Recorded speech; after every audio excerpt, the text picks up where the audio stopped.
नमस्कार शेतकरी बांधवांनो.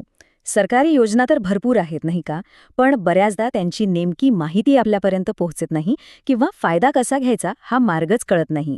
आज आपण याच महत्त्वाच्या योजनांबद्दल सविस्तर बोलणार आहोत, जेणेकरून प्रत्येक योजनेचा फायदा थेट तुमच्यापर्यंत पोहोचेल. तुम्हालाही असे प्रश्न पडतायत का की व्यवसायासाठी खेळतं भांडवल कमी पडतंय किंवा चांगला गोठा बांधलाय पण अनुदानाचा अर्ज मात्र मंजूर होत नाहीये? पिकांना पाणी द्यायची वेळ आली की नेमकं ठिबक बंद पडतंय किंवा खत घ्यायला गेल्यावर दुकानदार नको त्या वस्तू घेण्याची सक्ती करतोय? जर यापैकी कोणतीही समस्या तुमची असेल तर आज तुम्हाला त्यावरचे अचूक उपाय मिळणार आहेत. चला मग सुरुवात करूया सगळ्यात मोठ्या प्रश्नापासून, तो म्हणजे पैशांची अडचण. जर तुम्ही पशुपालन करत असाल आणि रोजच्या खर्चासाठी म्हणजे खेळत्या भांडवलासाठी पैशांची चिंता असेल तर सरकारची पशु किसान क्रेडिट कार्ड योजना म्हणजे पशु KCC ही खास तुमच्यासाठीच आहे. आणि ह्या योजनेतली सगळ्यात महत्त्वाची आणि फायद्याची गोष्ट काय आहे माहितीये? तुम्हाला 1,60,000 रुपयांपर्यंतचं कर्ज मिळतं आणि तेही कोणत्याही तारणाशिवाय, म्हणजे कोणतीही गॅरंटी न देता. हे पैसे तुम्ही जनावरांची देखभाल, चारा, औषध पाणी यासारख्या खर्चांसाठी वापरू शकता. आता तुम्हाला प्रश्न पडला असेल की या कर्जावर व्याज किती लागणार? तर बघा, बँकेचा व्याजदर हा साधारणपणे 9% असतो. पण इथेच खरी गंमत आहे. केंद्र आणि राज्य सरकारकडून मिळून तुम्हाला व्याजावर पूर्ण 9%ची सूट मिळते. याचा सरळ सरळ अर्थ काय होतो? तर 1,60,000 रुपयांपर्यंतचं कर्ज तुम्हाला 0% व्याजाने मिळतं. 1 रुपयाही व्याज लागत नाही. एक गोष्ट लक्षात घ्या, ही योजना फक्त दुधाळ जनावरांपुरती मर्यादित नाहीये. तुम्ही इथे पाहू शकता, शेळी मेंढी पालण्यासाठी 500 जनावरांपर्यंत, वऱ्हा पालण्यासाठी 200 पर्यंत आणि कोंबडी पालण्यासाठी सुद्धा खूप मोठी मर्यादा दिलेली आहे. म्हणजे तुमच्या व्यवसायानुसार तुम्ही या योजनेचा पुरेपूर लाभ घेऊ शकता. आता आपण दुसऱ्या मोठ्या समस्येकडे वळूया. अनेक शेतकरी गोठा बांधकामासाठी अर्ज करतात, पण तो अर्ज नाकारला जातो. याचं कारण अनेकदा कागदपत्र नसतात तर चुकीच्या पद्धतीचं बांधकाम असतं.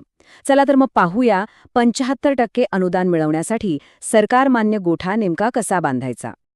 इथे बघा, या 2 चित्रांमधला फरक अगदी स्पष्ट दिसतोय.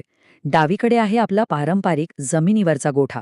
यात घाण साचते, स्वच्छता राहत नाही आणि जनावरांना आजारपण येतं. यामुळेच असे अर्ज नाकारले जातात. आणि उजवीकडे बघा, हा आहे सरकारने सुचवलेला आधुनिक उंच गोठा. हा स्वच्छ आणि कोरडा राहतो. अनुदानासाठी हाच गोठा योग्य मानला जातो. हे 4 नियम अगदी पक्के लक्षात ठेवा. 1. गोठा जमिनीपासून कमीत कमी 3 ते 4 फूट उंच बांधायचा. 2. जमिनीसाठी लाकडी फळ्या किंवा प्लॅस्टिकची जाळी वापरायची, म्हणजे घाण खाली पडून जाईल. 3.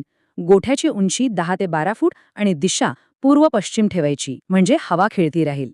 आणि सगळ्यात महत्त्वाचं, 4. बांधकामाच्या आधीचे, काम सुरू असतानाचे आणि बांधकाम पूर्ण झाल्यावरचे फोटो काढायला अजिबात विसरू नका. हे फोटोज तुमचा सर्वात मोठा पुरावा आहेत. चला आता बोलूया आधुनिक शेती आणि त्यासाठी मिळणाऱ्या सरकारी मदतीबद्दल. आजकाल मजुरांची टंचाई आहे, खर्च वाढलाय, त्यामुळे आधुनिक यंत्रांशिवाय शेती करणं खरंच खूप अवघड झालंय. पण चांगली गोष्ट ही आहे की सरकार या यंत्रांच्या खरेदीवर 50% मोठं अनुदान देत आहे. जर तुम्ही फळबाग किंवा भाजीपाला शेती करत असाल तर ठिबक सिंचन सारखं बंद पडण्याची, म्हणजे चोक होण्याची समस्या तुम्हाला नक्कीच माहिती असेल. यावर एक अतिशय सोपा आणि 100% प्रभावी उपाय आहे, तो म्हणजे स्लरी फिल्टर. हा फिल्टर काय करतो तर पाण्यामधली सगळी घाण, गाळ, कचरा बाजूला काढतो. त्यामुळे तुमची ठिबकची लाईन कधीच बंद पडत नाही आणि पिकांना वेळेवर पाणी मिळतं. आणि ह्यातली सगळ्यात आनंदाची बातमी ही आहे की ह्या स्लरी फिल्टरवर सरकार अनुदान सुद्धा देतंय. ही खूप मोठी संधी आहे. यासाठी तुम्हाला जास्त काही करायचं नाहीये. फक्त तुमच्या जवळच्या तालुका कृषी कार्यालयात जाऊन एक अर्ज करायचा आहे. आंतरमशागतीसाठी पॉवर वीडर हे खूपच फायदेशीर यंत्र आहे. पण मग पेट्रोलचं घ्यावं की डिझेलचं, हा प्रश्न अनेकांना पडतो. याचं उत्तर सोपं आहे. जर तुमची जमीन हलकी असेल आणि क्षेत्र लहान असेल तर पेट्रोल मशीन तुमच्यासाठी चांगलं आहे. पण जर जमीन कडक असेल, मुरमाड असेल आणि क्षेत्र मोठं असेल तर जास्त ताकदीचं आणि कमी इंधन खर्च असलेलं डिझेल मशीनच निवडा. पॉवर वीडरवर 50% अनुदान मिळवण्याची ही प्रक्रिया जरा नीट समजून घ्या. सगळ्यात आधी महाडीबीटी पोर्टलवर अर्ज करायचा.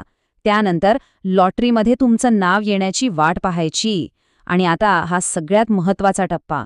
लॉटरीमध्ये निवड झाल्यानंतरच मशीन खरेदी करायची. ही चूक अजिबात करू नका. आधी मशीन खरेदी केली तर अनुदान मिळत नाही. निवड झाल्यावर मशीन घ्या आणि मग त्याचं GST बिल आणि बाकीची कागदपत्र जमा करा. बरं, आपण योजनांची माहिती तर घेतली, पण आता एका अत्यंत महत्त्वाच्या मुद्द्यावर बोलूया, तो म्हणजे फसवणुकीपासून आपलं संरक्षण कसं करायचं. माहिती नसल्यामुळे अनेकदा शेतकऱ्यांची फसवणूक होते. पण एक गोष्ट लक्षात ठेवा, काही गोष्टी तुमचा हक्क आहेत, तुमचा अधिकार आहेत. तुमच्यासोबत असं कधी झालंय का? तुम्ही युरिया किंवा DAP सारखं गरजेचं खत घ्यायला जाता आणि दुकानदार म्हणतो की यासोबत तुम्हाला हे कीटकनाशक किंवा टॉनिक घ्यावंच लागेल. यालाच लिंकिंग म्हणतात. एक गोष्ट कायम लक्षात ठेवा, अशी सक्तीची विक्री करणं हा कायद्याने गुन्हा आहे. जर कोणताही दुकानदार तुमच्यावर अशी सक्ती करत असेल तर अजिबात घाबरू नका. त्याला ठामपणे आणि स्पष्ट शब्दात सांगा, मला फक्त खत हवंय, दुसरं काहीही नको. नकार देण्याचा तुम्हाला पूर्ण अधिकार आहे. आणि एवढं सांगूनही जर दुकानदार ऐकत नसेल तर गप्प बसू नका. तात्काळ तुमच्या जिल्हाधिकारी कार्यालयात किंवा कृषी विभागात जाऊन लेखी तक्रार करा. अशा दुकानदारांवर कडक कारवाई होते. इतकंच नाही तर त्यांचा परवाना सुद्धा रद्द होऊ शकतो. तर आत्तापर्यंत आपण वेगवेगळ्या समस्या आणि त्यावरील सरकारी उपाय पाहिले. या सगळ्या योजनांचा फायदा घेण्यासाठी आता तुम्हाला फक्त अर्ज करण्याची तयारी करायची आहे. चला पाहूया की यासाठी कोणती तयारी करावी लागेल. यातली एक चांगली गोष्ट अशी आहे की बहुतेक योजनांसाठी लागणारी कागदपत्र जवळपास सारखीच असतात. तुमचा सातबारा उतारा, आधार कार्ड, बँक पासबुकची झेरॉक्स, पिकाची नोंद असलेला उतारा आणि जर तुम्ही काही खरेदी केली असेल तर त्याचं पक्कं GST बिल. ही कागदपत्र तयार ठेवा.